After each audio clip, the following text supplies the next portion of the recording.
Hello, and welcome to episode 47 of Intercultural Insiders. My name is John McGraw, and I help newcomers, expats, and businesses connect across cultures to succeed in less time and pain. I am the founder of Hyaku Coaching, which is dedicated to helping you create your pathway to success in a new culture.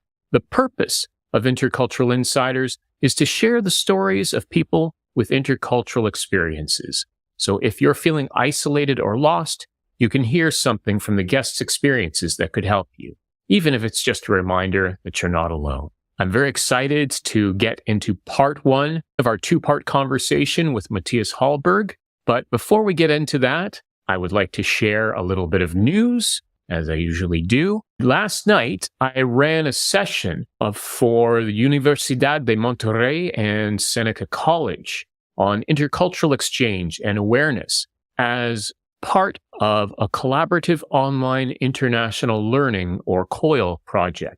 So through the session, the students found more similarities than differences. And they also learned that from working across cultures, it's essential to avoid assumptions and communicate before jumping to any conclusions. So thank you to Professor Sofia Yi and Professor Alejandro Castillo Maldonado for inviting me to run the session for their students. I'm excited to see where the students of Seneca and Monterrey go with their project. And I'd also like to talk about an event that's coming up next month. Coaching, a project manager's superpower, is an event downtown in Toronto, a hybrid event on Thursday, November 2nd at 6 p.m. that's being held by the Latin Project Management Network, LPMN. The Project Management Institute defines power skills as the behaviors that enable people to succeed. Coaching is part of a leadership style that involves recognizing team members' strengths, weaknesses, and motivations to help them improve. In this workshop, the panelists will discuss how project managers can utilize coaching techniques to achieve business results through people.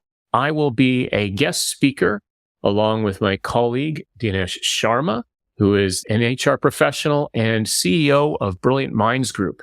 More details will be forthcoming in the next few weeks. However, you can register for the event now on the Eventbrite page by following this QR code. Again, this is going to be a live hybrid event being held in downtown Toronto, so you can connect in person and you can also participate online. And with that said, let's get back into an introduction of Mattias. This is part one of a two-part interview with Mattias Hallberg.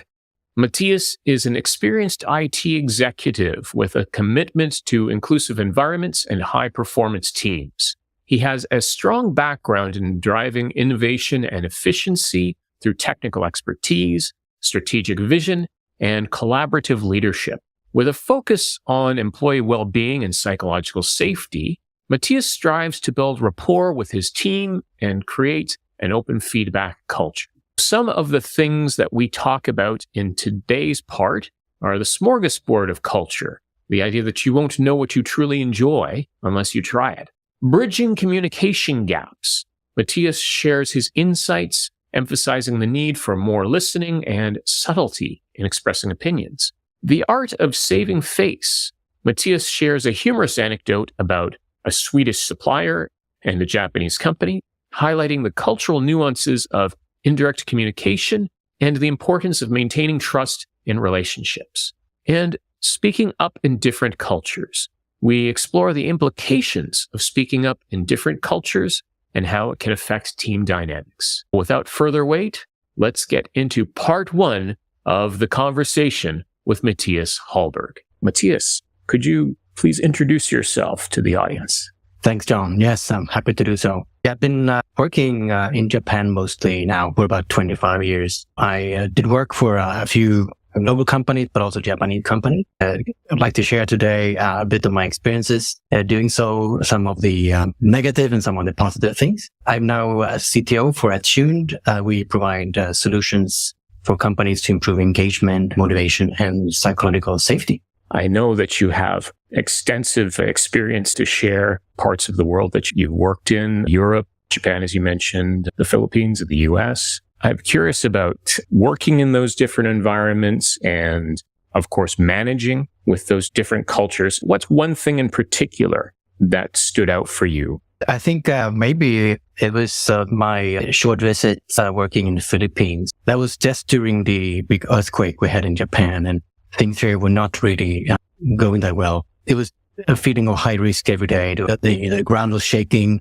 We had issue with the nuclear power plant. So luckily, my company had a research center in Manila. So I felt really happy to take my family and go there. So we stayed there for, I think, 1.5 months working with my colleagues there. So I felt very happy to go to Philippines and spend that time. You're so happy that your company have more than one location. So you don't have to make a life decision to resign and find a new job, but just transfer over.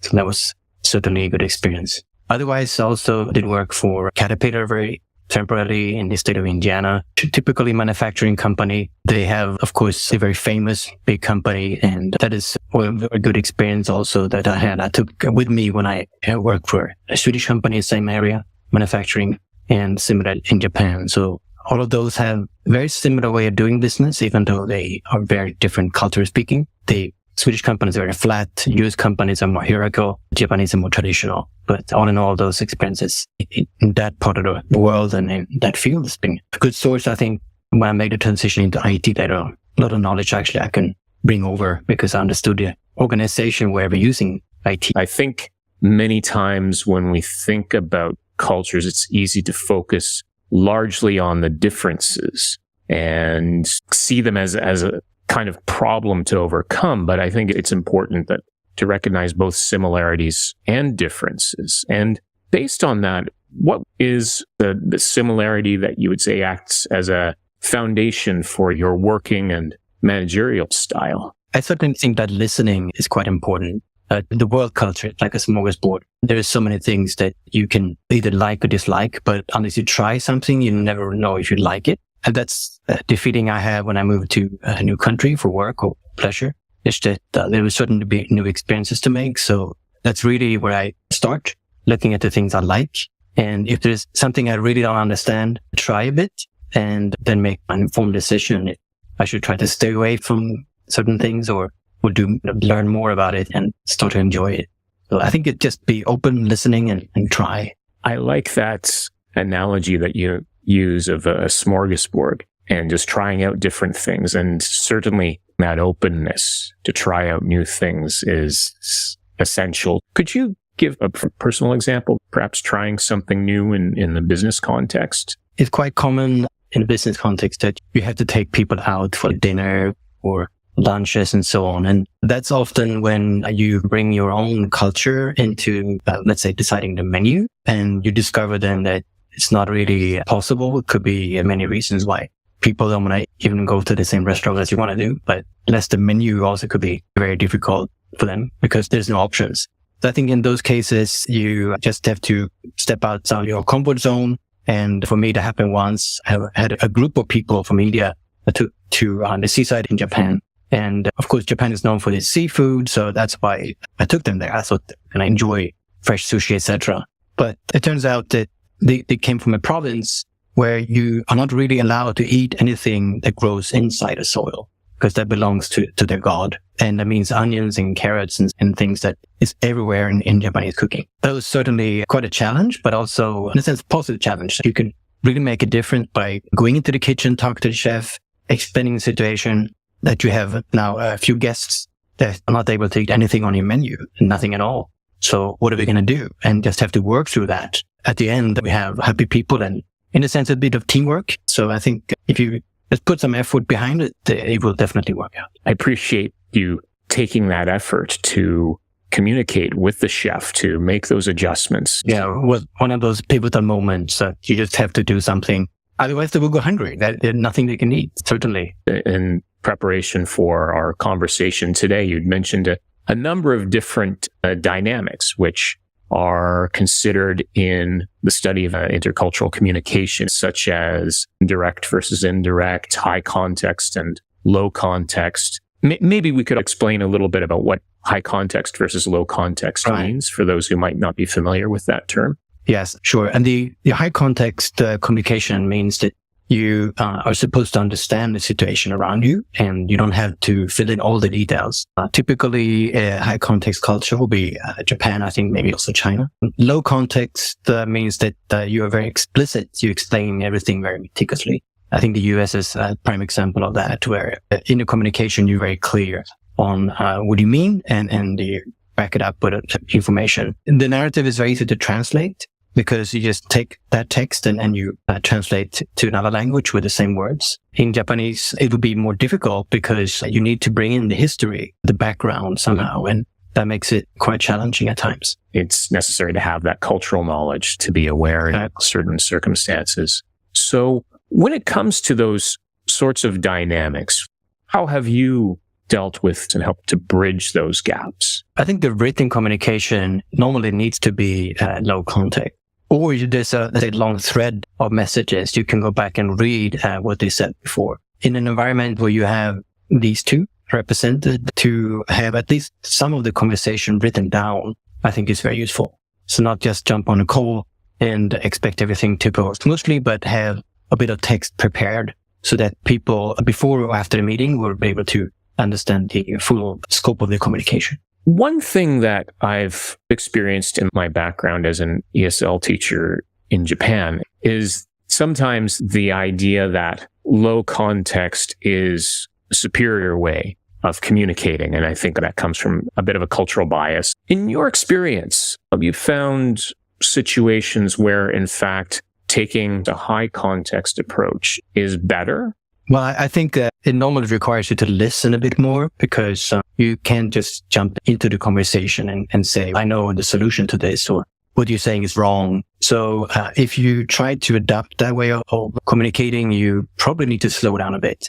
And that also makes it possible for other people to join the conversation, and you're not going to dominate it as much. I think that domination is actually one of the major issues why at large meetings with these two types of cultures, the high context people will be quite silent. They want to speak up because they feel a bit threatened. There's also a bit of the use of words could be like violent words. How you phrase things could feel a bit forceful for people with a high context communication style. So they want to be more subtle, more listening, maybe more listening than speaking. And by that, you can nudge the conversation forward instead of explicitly making a standpoint. And by that also, you're taking it maybe a step away from someone because you are so clear in what you think is right. I think when it comes to negotiations and finding the best solution for two parties, taking the high context is probably a more democratic way to reach that conclusion. That's a very good observation. There is more than one way to do things rather than focusing on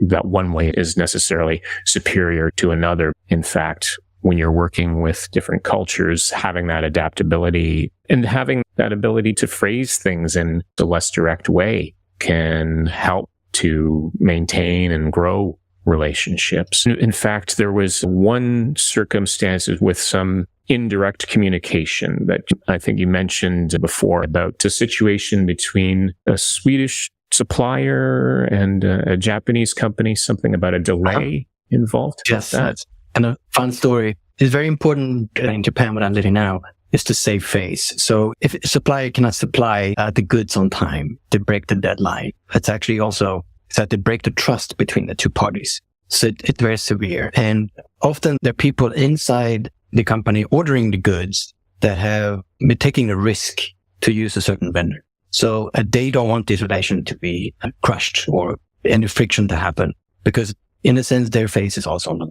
So when there is a delay happening and their very crafted schedule is broken because of suppliers, in that case, they sometimes actually need a bit of a lie from the supplier. So they can bring that back into their own organization and they can sell that, quote unquote, as the truth. And by that, people would just accept it and move on. So in this case, there was a pretty powerful Japanese company that very strict on all the suppliers. And this particular Swedish company just couldn't beat the deadline. And it was not the first time either. But this time they came up with a quite crafty excuse because they said that this was out of our hands. We just couldn't put the goods on the boat. So that means that the 3 months it will take for us to ship the goods to you now, that's actually 2 weeks delay. So unfortunately, we can't make the deadline. And the excuse they gave was that it was a snowstorm. Interestingly, it was accepted. That sounds like it's the normal thing in Scandinavia, but Actually, not in July, because they connected the country of Sweden with snow, and that itself was very plausible. The excuse was very okay. And they just brought it back into organization and everything went smooth. This story actually they frequently tell at this type of gatherings at the Swedish embassy, because such a hilarious example of when such lies are just accepted because there's nothing else they can do. And they really need it. If the supplier said, sorry, we can make it, and that person who gave the trust to the supplier, they're not going to be happy. Yeah, it's a win in that sense. That's quite interesting. An excuse that could work for Canada quite well. At the end of the day, next time they go negotiate, maybe they will add a couple of weeks on the schedule, even in July, because of the snowstorm. Who knows? Maybe that agreement or that relationship actually becomes stronger. And it's a situation where in another culture that might not be so acceptable in Canada, the US, possibly Sweden as well, but that approach with Japan, it's essential for maintaining the relationship and, as you said, possibly advancing that. We've talked a lot about some of the other dynamics with Japan. You mentioned hierarchy and how in Sweden it's a very flat hierarchy versus other cultures which have something a bit more vertical, more stratified.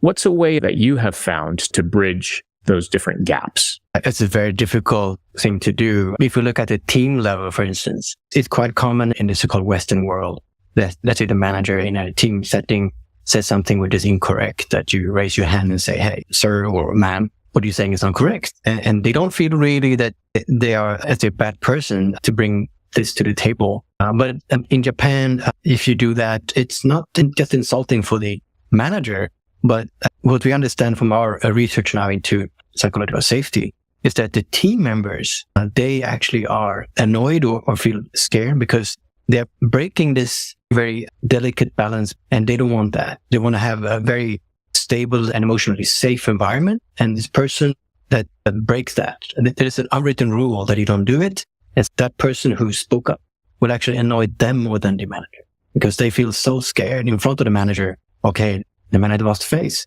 What will he do or she do? So it's very different how you look at that. I think the hierarchy really sometimes hits you where you didn't expect it to do. In this case, I will expect that a person speaking up, the manager will get angry, and that's it. And the team members afterwards, good buddies, and yeah, thank you for telling him, telling her to her face. But that's not the case. Yeah, it could be quite different than you expect, these type of settings. That's an excellent point, that in some other cultures, speaking up isn't necessarily going to upset just the manager, but could also upset your colleagues as well, because of that whole team, because of the concept of what's important for psychological safety and preserving that sense of harmony. That would also inform the idea of the term nemoashi, right? Having the outside the formal meetings. I call it the second meeting because there's always a second meeting when the real things are discussed, and the first meeting was more of just information, or maybe some so-called Western people will speak up. But the real decisions happening at the second meeting. So you need to have someone finding out where is the second meeting, because that's where you should be, or someone should be that you can trust, to basically make everyone understand that the decision is important and you just cannot just take it away. Yeah, that happens quite a lot. When you encountered that yourself, was that something that you had already been aware of, or was that something that you had perhaps stumbled upon in your work experience with Japan? Yes, I noticed that we were doing a major e-commerce rollout. I was working for a company called Rakuten in Japan. And we had a lot of members in huge meetings. The Japanese people were quite silent. They didn't say much. And we were talking and talking, make the plan very clear, we thought. And the meeting ends and everyone goes out. And then I'm waiting a few days for the feedback or any type of questions, but nothing comes through. So I assume everything is fine. And we continue with the program and discover that nothing is working. So that was the first indication that we needed to be really careful. When you collect the feedback, you cannot just ask them, okay, give you feedback now. It doesn't work like that, because you have to first earn their trust, so that you should respect that when you ask for feedback, it is not just for the process. It's actually that you're really interested in understanding their situation. So that's why those second meetings, they normally happen between the people who are in the same situation. They know exactly how things are done. They know the impact of what you just said, and they want to discuss that in between themselves. If I ever show up to those meetings, it would be for just to listen and really understand what the reality is, what they really are fearing. And then we can solve it. A good point that you brought up specifically about that need for trust. I'd like to hear about what's necessary for that trust and perhaps what's in common across cultures. And are there some differences about that sense of trust and psychological safety in the workplace? Yeah, I guess sometimes maybe the word trust and friendliness, maybe they look a bit the same, but I've also sensed that they could be quite different. It's comparing let's say, Northern European culture with the Northern American culture. That in Northern Europe, people might be a bit hesitant to make friends quickly, but once you are friends, you are more or less friends for life. In North America, I felt quite opposite, that it was very easy to meet someone new and talk about everything, anything. And you invited home, etc. But it doesn't really mean that a tie will last forever, because I guess the culture when those countries were formed was more of entrepreneurship, and you have to help out and everyone in the same boat. So unless you are immediately friendly and helpful, you're not going to get that back. In Europe, we've been more or less living in the same country for generations, and you don't need all of that. So cultures are quite different. So that building of trust also, I think, is reflected in that it takes a bit more time to trust someone, because you need to build the friendship and maybe even show by actions that you have the trust. But of course, after you have built that, you don't need much to lose the trust again, and it's very hard to reconnect again. Yeah, it's quite difficult, I think, to understand the process, how trust is built, depending on the culture. I never done research into it, but it's probably quite complicated. But I have a feeling that once you have the trust, I think any culture will have the same issue, that if you break it, that's it. Yeah, in a sense, I think it's very similar breaking trust process, but not building trust process, in my opinion. That was part one of the conversation with Mattias Hallberg. There were a lot of insights, and many of the things that he mentioned about Japanese culture in particular really resonated with me from my own experiences living there, particularly the ideas of speaking up or not speaking up and taking the time to discuss issues outside of the main meeting. Again, just showing that there's more than one way of doing business. And if you can adapt to different cultures, that gives you an extra set of tools to work with. As for the show itself, Intercultural Insiders, I'm excited to mention that Intercultural Insiders is available not only on LinkedIn Live and the Hyaku Coaching YouTube channel, it's also available as an audio podcast on many major platforms, including Spotify and Apple Podcasts. All past episodes are now available, and new episodes will be up on the Monday following the live stream, which means that this episode will be out in audio form on Monday, October 9th. Subscribe to the podcast to get it delivered directly to your device, and feel free to leave a review to share your thoughts and raise the show's profile. For more information about what's going on and what's coming up with Intercultural Insiders, be sure to subscribe to Intercultural Insiders Info on LinkedIn. It's the best way to stay on top of what's happening with Intercultural Insiders, with a preview of the topics being discussed and who the future guests will be. If you want to know more about what's going on, be sure to subscribe. And now let's talk about the episode coming up next week, which is part 2 of the conversation with Mattias Hallberg on October 11th at 12 p.m. Eastern. Some of the things that we talk about are the role of trust, which we started to talk about today, but we continue with next week, indicating how trust plays a significant role in different cultures and how to bridge the gap. Also, more on psychological safety. Mattias shares the importance of psychological safety in teams and how it fosters innovation and change. And finally, the world of Attuned. Mattias introduces us to his company Attuned, an online SaaS-based psychology solution provider. He discusses the importance of building trust with customers and the cultural diversity he encounters in his work. So until then, keep navigating your way between cultures